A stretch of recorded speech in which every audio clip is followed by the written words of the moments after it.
하나님의 크신 사랑과 은총이 2026년 새해에도 성도 여러분과 늘 함께 하시기를 빕니다.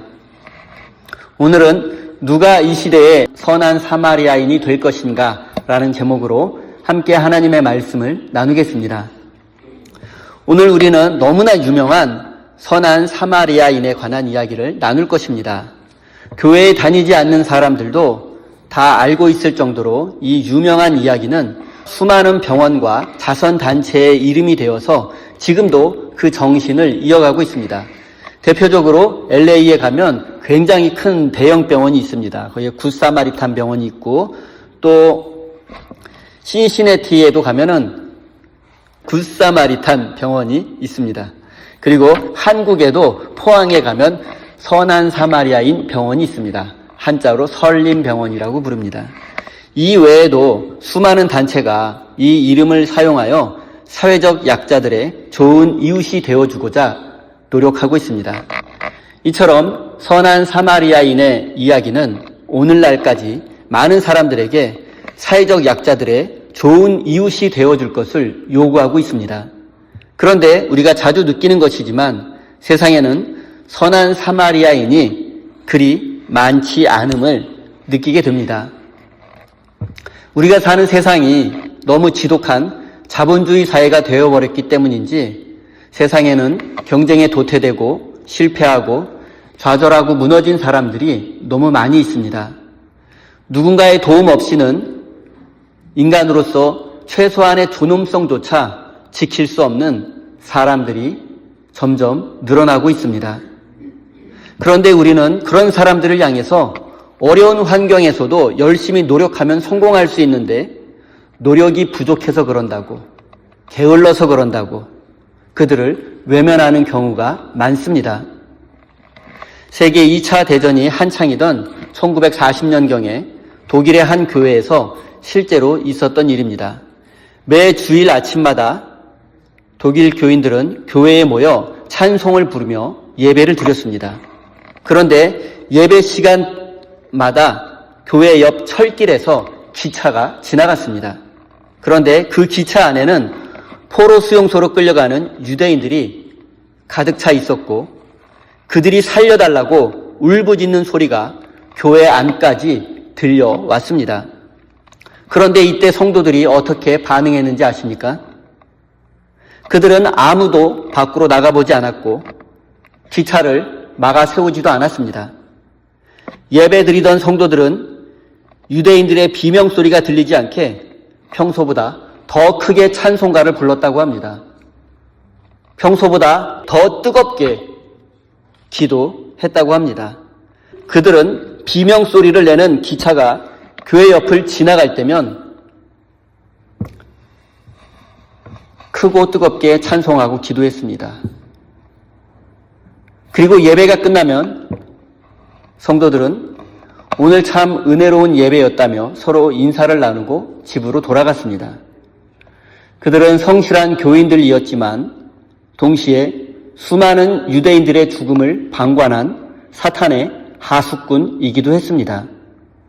사랑하는 성도 여러분, 세상에 악이 가득한 이유는 악한 사람이 많아서가 아닙니다. 선한 사람들이 악을 외면하고 침묵했기 때문이라는 사실을 잊지 마십시오. 오늘 본문 말씀을 잠시 살펴보겠습니다. 예루살렘에서 여리고로 내려가던 한 사람이 강도를 만나 거의 죽게 되었습니다. 제사장과 레위인은 이 사람을 보고 피해서 지나갔습니다. 그러나 사마리아 사람은 그를 보고 불쌍히 여겨 응급처치를 하고 여관으로 데려가 돌보아 주었습니다. 잠시 선한 사마리아인과 관련된 그림들을 살펴보겠습니다. 빛의 화가 렘브란트는 구조하는 장면뿐만이 아니라 이 강도 만난 사람을 여관으로 데려가서 돌보아주는 장면까지 그림으로 그렸고요. 공동체의 돌봄과 긍휼의 중요함을 이 그림에서 강조하고 있습니다. 두 번째 그림, 외젠 들라크루아는 선한 사마리아인을 돌보기 위해서 헌신적으로 자기 몸을 아끼지 않고 몸을 쓰는 그런 장면을 그림으로 그렸고요. 빈센트 반 고흐는 자신이 정신병원에 입원해 있을 때 들라크루아의 그림을 보고 감동을 받아서 자기만의 색채를 입혀서 그림을 그렸습니다. 부상자를, 이 강도당한 사람을 말에 태우기 위해서 온 힘을 쏟는 이 사마리아인의 모습을 생생하게 묘사하고 있습니다. 이 외에도 많은 작품들이 있습니다. 선한 사마리아인의 이야기가 이토록 오랫동안 예술가들의 단골 소재가 된 것은 그만큼 이 이야기가 주는 감동과 교훈이 크기 때문입니다. 사람들이 먼저 주목하는 것은 선한 사마리아인처럼 어려운 사람을 돕는 착한 사람이 되어야 한다는 교훈입니다. 그런데 사람들이 비교적 덜 주목하지만 이 이야기 속에는 현대인에게 경종을 울리는 더 큰 교훈이 있습니다. 그것은 바로 제사장과 레위인의 무관심입니다. 강도에게 모든 것을 빼앗기고 폭행당한 후에 죽어가는 사람을 보았는데도 모른 척하고 외면하고 자기 갈 길로 갔던 그들의 무정함입니다. 우리 모두가 선한 사마리아인처럼 될 수는 없지만 적어도 제사장과 레위인처럼 공감 능력이 없는 사람이 되어서는 안 될 것입니다. 저는 이 이야기 속에서 등장하는 제사장과 레위인에 대해서 생각해보다 문득 한나 아렌트의 예루살렘의 아히히만이라는 책이 떠올랐습니다. 이 책은 1961년 이스라엘 법정에 있었던 아돌프 아히히만이라는 2차 대전 당시 독일 장교에 관한 재판 내용을 기록한 책입니다. 이 책의 저자인 한나 아렌트는 아돌프 아히히만의 재판 전 과정을 지켜본 후에 재판 내용과 자신의 생각을 예루살렘의 아히히만이라는 책으로 출판했습니다. 이 책에서 강조되고 또 가장 유명한 것은 바로 악의 평범성입니다. 다들 한 번쯤 들어보셨을 수도 있습니다. 먼저 아히만이 어떤 사람이었고 그가 어떤 죄를 저질렀는지 간단히 알아보겠습니다. 그는 2차 세계대전 당시 독일 나치 친위대의 고위급 간부였습니다. 개인적으로 매우 성실한 사람이었고 자상한 남편이고 아버지였습니다. 그리고 누구보다 법과 원칙을 철저히 지키는 전형적인 모범 공무원이었습니다. 하지만 그의 별명은 책상 위의 살인마였습니다. 그는 손에 직접 피를 묻히지는 않았지만 책상 앞에 앉아 서류 위에 사인을 하고 도장을 찍음으로써 수많은 유대인들을 죽음의 수용소로 보냈기 때문입니다. 구체적으로 아돌프 아히만이 저지른 죄는 유대인의 학살과 관련돼서 물류 및 수송 책임이 있습니다. 그는 1942년에 유대인 대량 학살을 위한 나치의 회의에 참석해서 어떻게 하면 유럽 전역에 흩어져 있는 유대인들을 효율적으로 수용소로 보낼 수 있는지를 그 세부 계획을 세운 사람입니다. 좀 더 구체적으로 그는 유럽 각지에 흩어져 있는 유대인들을 체포해서 가스실이 있는 아우슈비츠로 보내는 열차 배정 및 수송 업무를 총괄했습니다. 그는 더 많은 유대인들을 더 빨리 제거하기 위해서 기차 시간표를 짜고 물류 시스템을 최적화했습니다. 그에게 유대인은 사람이 아니라 처리해야 할 화물에 불과했습니다. 그는 재판 과정에서 나는 단지 국가의 명령에 복종했을 뿐이다라며 무죄를 주장했습니다. 나는 유대인을 미워한 적이 없으며 내 손으로 단 한 명의 유대인도 죽이지 않았다. 나는 국가의 명령에 순종했을 뿐인데 나에게 무슨 죄가 있느냐. 나는 무죄다라며 재판 끝까지 무죄를 주장했습니다. 철학자 한나 아렌트는 아히만의 재판이 끝난 후에 악의 평범성이라는 말을 남겼습니다. 악은 특별한 곳에 있는 것이 아니라 타인의 고통을 생각하지 않는 평범한 사람들의 성실함 속에 숨어 있다는 뜻입니다. 대부분의 사람들은 아히만의 이야기를 들은 후에 그의 평범함에 놀라게 되었습니다. 그는 정말로 우리 주변에 있는 착하고 성실한 이웃집 아저씨의 모습을 하고 있었기 때문입니다. 그리고 그로 인해 죽은 유대인이 수십만, 수백만 명이 된다는 사실에 다시 한번 놀라게 됩니다. 그런데 오늘 본문 말씀에 등장하는 제사장과 레위인을 한번 생각해 보십시오. 그들은 강도를 만난 후에 죽어가고 있는 사람을 외면했습니다. 저는 이 제사장과 레위인이 아이히만과 놀랍도록 똑같은 사람이라고 생각합니다. 제사장과 레위인이 죽어가는 사람을 외면한 이유가 무엇이겠습니까? 여러 가지 이유가 있겠지만 가장 근본적인 이유는 자기 직무에 너무나 충실하고 성실했기 때문입니다. 이들이 너무 잔인한 사람이라거나 소시오패스라고 오해해서는 안 됩니다. 오늘 우리는 이 제사장과 레위인을 나쁜 인간이라고 비난하지만 사실 당시 유대교의 입장에서 보면 그럴 만한 이유가 있었습니다. 그들은 종교적으로 매우 훌륭한 사람들이었습니다.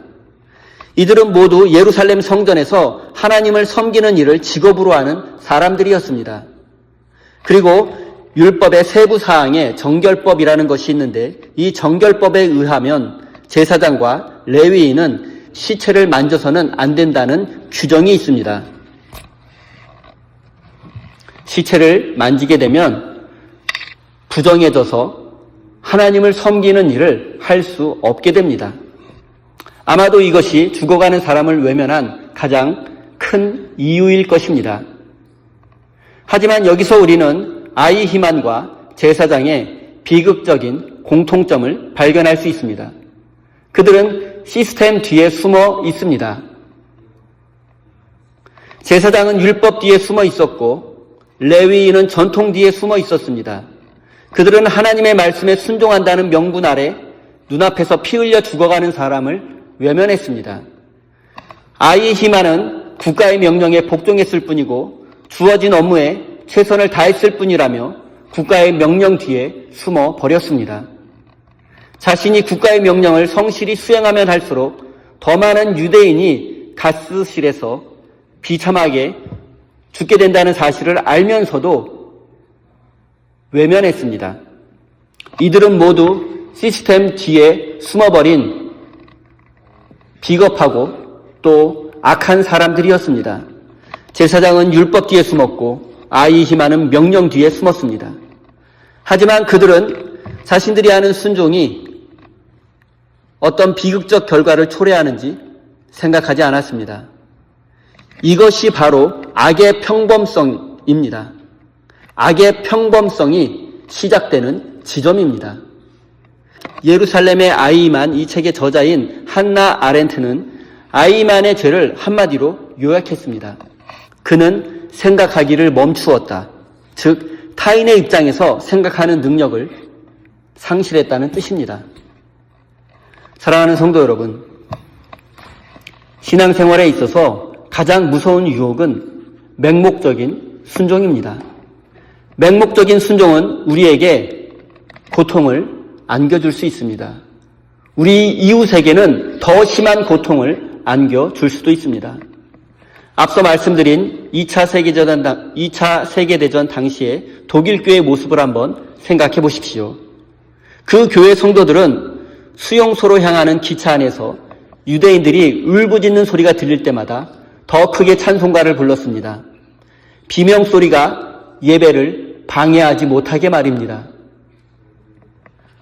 그들은 은혜로운 예배를 위해서 크게 찬송을 불렀지만 그 찬송 소리는 이웃의 고통을 덮어버리는 잔인한 무기가 되고 말았다는 사실을 잊지 마십시오. 이제 제가 여러분에게 질문 한번 해보겠습니다. 여러분은 이 시대에 아이히만으로 살아오지 않으셨습니까? 여러분은 이 시대에 무정한 제사장과 레위인이 아니라고 자신 있게 말할 수 있으십니까?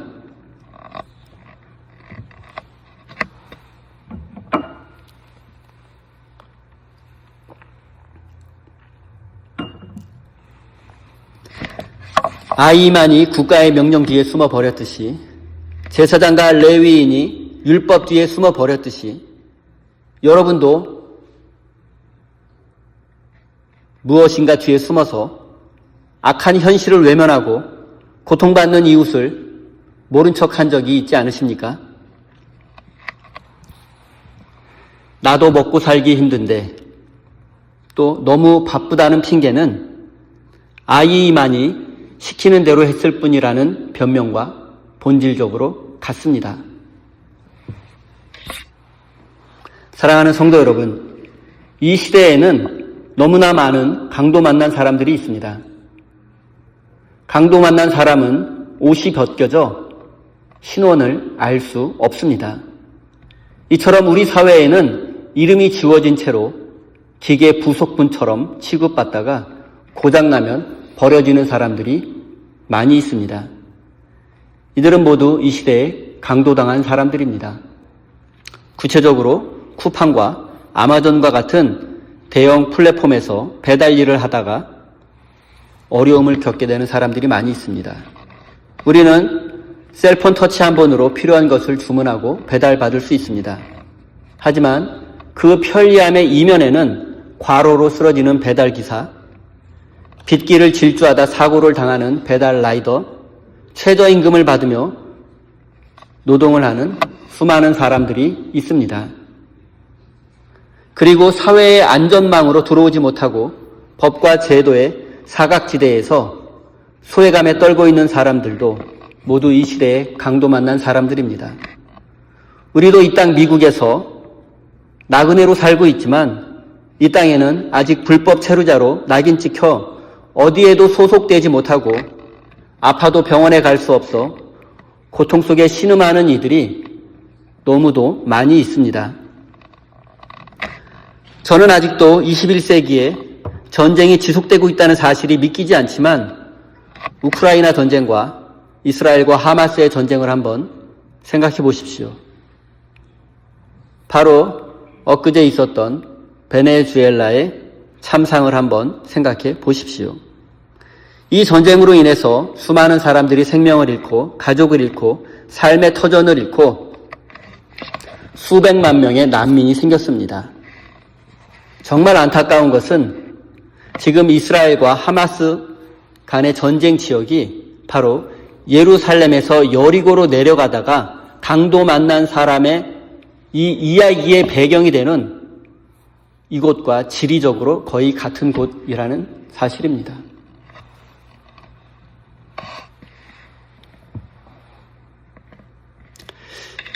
이제 마지막으로 우리가 어떻게 하면 선한 사마리아인이 될 수 있는지에 대해서 한번 생각해 보겠습니다. 우리는 앞서 아이히만이 왜 악했는지 살펴보았습니다. 그는 멈추지 않았습니다. 서류를 결제하는 이 기계적인 시스템을 멈추고 이게 과연 옳은 일인가 질문하지 않았습니다. 제사장과 레위인도 마찬가지였습니다.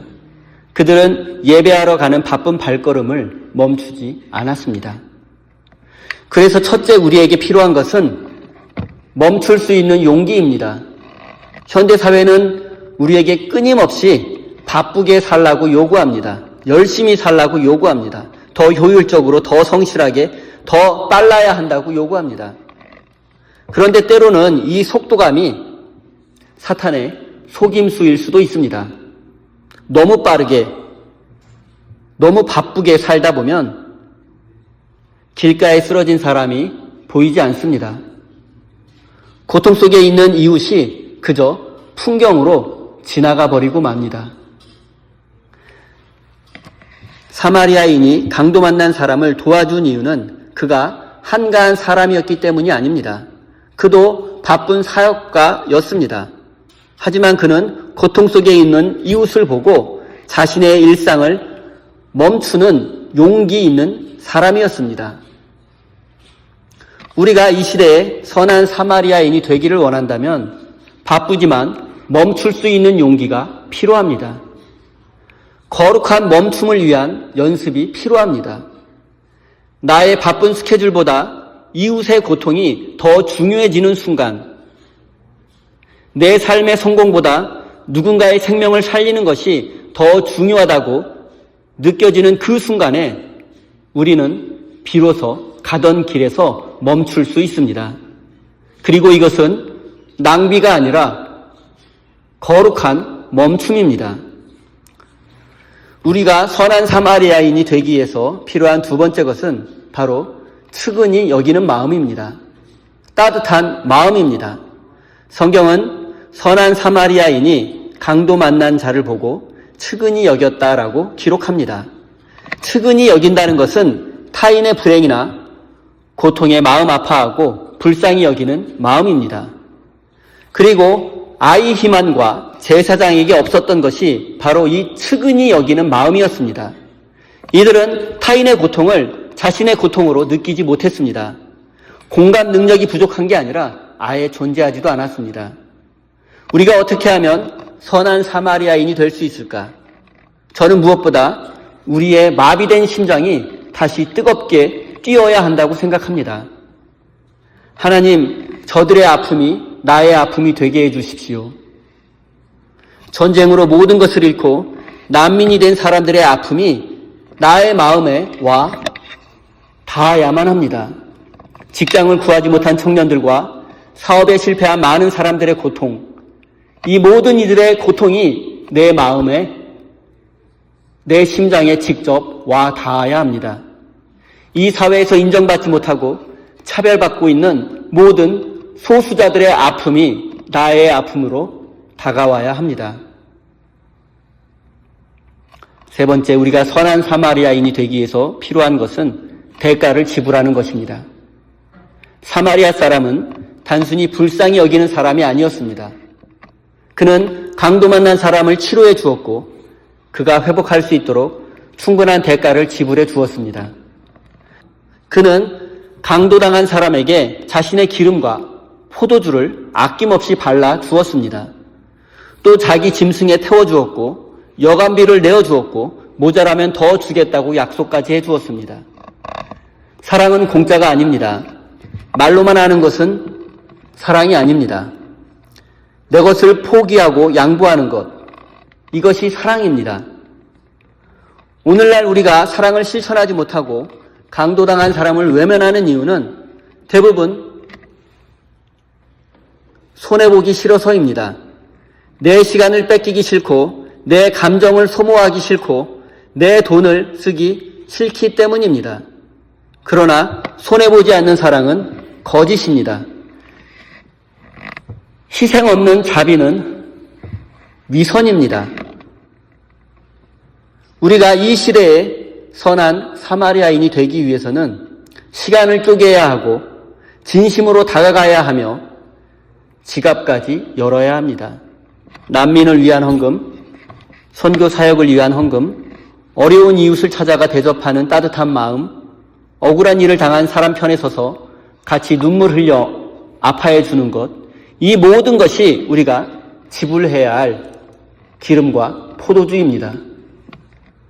사랑하는 성도 여러분, 저는 여러분에게 새해 복 많이 받으세요라고 인사하기보다는 새해에는 이웃을 위해서 손해 많이 보고 사십시오라고 인사하고 싶습니다.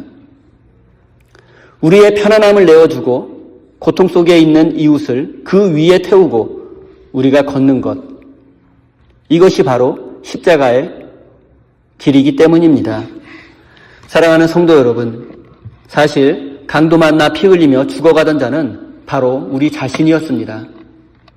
그런 우리를 살리기 위해서 예수님께서 하늘 보좌를 버리시고 이 땅에 오셨습니다. 그분이 자신의 물과 피를 쏟아 우리를 살리신 참된 사마리아인이십니다. 사랑하는 우리 세임교회 성도 여러분, 그 주님께서 이제 우리에게 말씀하십니다. 가서 너도 이와 같이 하라. 이것은 무거운 짐이 아닙니다. 하나님 나라를 세우는 영광스러운 일에 우리를 초대하는 초대장입니다. 두려워 말고 가던 길을 잠시 멈추십시오. 아파하는 가슴을 가지십시오. 그리고 기꺼이 손해 보십시오. 우리는 그 길 끝에서 우리를 기다리시는 예수님을 만나게 될 것입니다. 2026년 새해 선한 사마리아인의 발걸음으로 주님을 만나는 복된 인생이 되시기를 예수님의 이름으로 축원드립니다. 기도하겠습니다. 은혜로우신 하나님, 2026년의 첫 주일 주님의 말씀 앞에 두렵고 떨리는 마음으로 섭니다.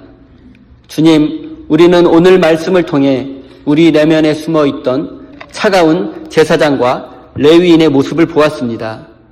우리는 그동안 바쁘다는 핑계로, 내 삶이 힘들다는 이유로 강도 만난 이웃의 신음소리를 외면해 왔음을 고백합니다. 독일교회의 성도들처럼 세상의 비명소리가 듣기 싫어 예배당 안에 숨어 찬송소리만 높였던 우리의 위선을 용서해 주십시오. 시스템 뒤에 숨어 생각하지 않고 성실하기만 했던 우리의 무지함도 용서해 주십시오. 주님, 이제 간구하오니 우리에게 거룩한 멈춤의 용기를 허락해 주십시오. 성공을 향해 달리는 폭주 기관차와 같은 삶에서 뛰어내려 길가에 쓰러진 한 영혼의 눈동자를 마주하게 하옵소서. 우리의 마비된 심장에 성령의 기름을 부으사 타인의 고통을 나의 고통으로 느끼는 따뜻한 마음을 허락해 주십시오. 주님, 우리의 눈을 열어주셔서 이 시대에 강도 만난 자들을 보게 하옵소서. 우리가 그들에게 다가가 내가 당신의 이웃입니다라고 말할 수 있는 용기를 주십시오.